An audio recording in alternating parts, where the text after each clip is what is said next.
Greetings and welcome back to my kitchen. Today I wanted to talk briefly about emotional eating. It's a subject that I've chosen deliberately not to tackle before, mainly because I'm not certain that I have any great new light to shed on the subject, but I've been getting a lot of emails recently asking for my input and my advice on emotional eating, so I wanted to share a few thoughts and then throw it back to you in the comments and see if together we can come up with something better, a better tactic.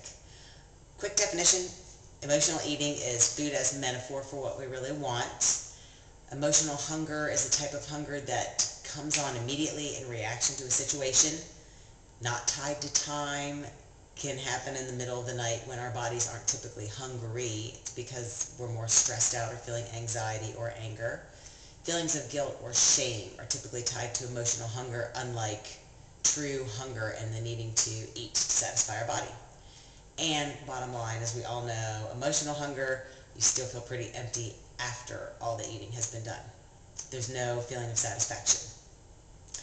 For me, one of the great things is to identify another tension reliever.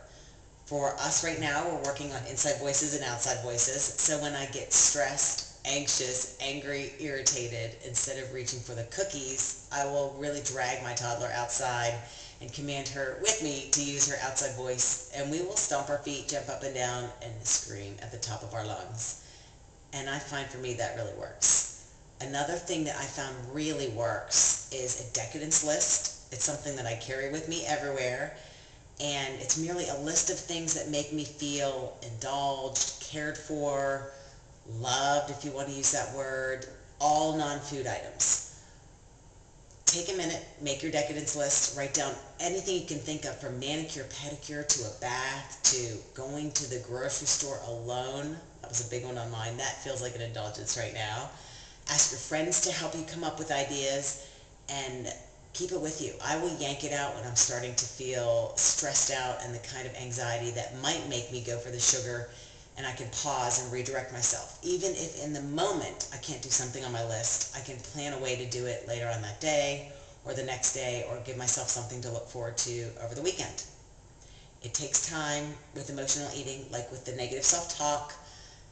It takes time to shift your habits and to go to the decadence list before you go to the, for me, sweet treats.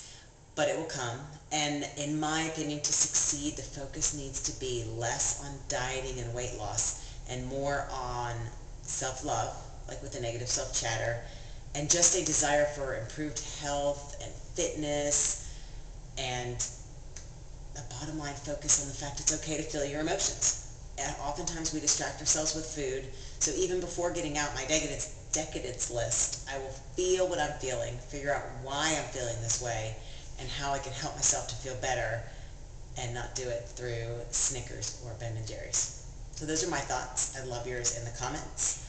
What might you put on your decadence list, how you best relieve tension not using food, and I'll see you tomorrow for tips and trends.